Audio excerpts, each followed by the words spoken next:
Bano be bannakibiina ki NRM nga bakulembeddwamu ssaabawandiisi w'ekibiina kino Richard Odong nga basimbula ku kitebe ky'ekibiina kyabwe ekya Ddondo okwolekera ku kitebe ky'akakiiko k'ebyokulonda okutwalayo emikono egisemba omuntu waabwe Yoweri Kaguta Museveni okuvuganya ku bwa pulezidenti bw'eggwanga lino ekisanja eky'omusanvu. Ab'ebyokwerinda olutegedde nti abantu bano bajja ne baggala amakubo agasinga okuli n'erya Yusufu Lule okusobozesa abantu bano okutuuka ku kitebe ky'akakiiko k'ebyokulonda awatali abataataaganya.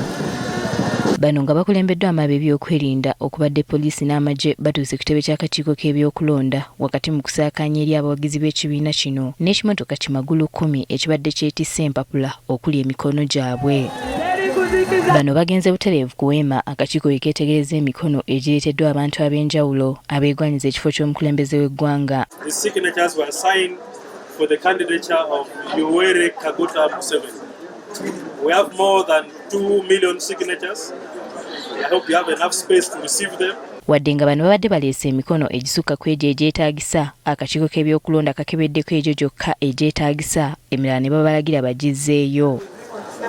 Mu ngeri y'emu bannakibiina ki FDC nabo bakomeezaawo emikono gya pulezidenti waabwe Nandala Mafaabi okukwatira ekibiina kino bbendera mu kalulu akajja.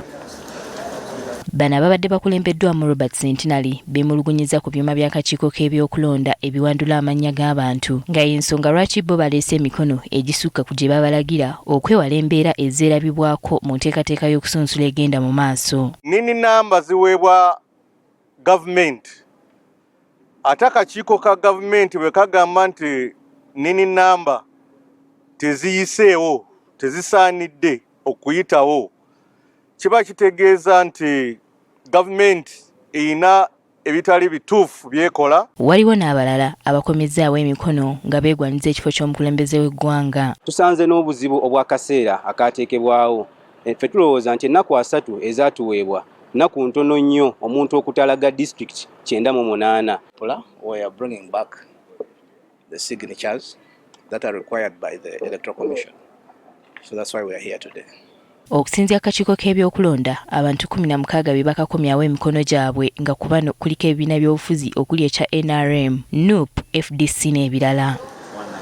Mu ngeri y'emu bannakibiina ki NRM Kayunga batongoza ekisinde kye batuumye Tota NRM kye bagamba nti kino kigenda kunoonyeza Pulezidenti Museveni akalulu okwetooloola disitulikiti eno. Okuviira ddala ku muntu wa wansi okunoonya enkulaakulana buviira ddala ku muntu wa wansi y'ensonga lwaki twakizimbamu SACCO eyitibwa Tota NRM SACCO. Ye Mariam Nalubega RDC w'e Kayunga asabye nga tebannatandika kukunga buwagizi bwabwe batandikire ku bwa mukama waabwe era n'asaba abantu okwenyigira mu kulonda. Akalulu kalina okutandikira amayumba gaffe ne kalyoka kafuluma ne tukanoonya ewalala. Mwagala akalulu kakuukumuke nga n'ennupu kyalina weyekwatira. Mu kiseera kino buli kibiina kitabaala eggwanga okulaba nga kikunga obuwagizi okulonda okujja ku basange nga balina obuwagizi obunaabasobozesa okuwangula akalulu. Winnie Tessa Nakayinja agafeeyo ku Spark TV.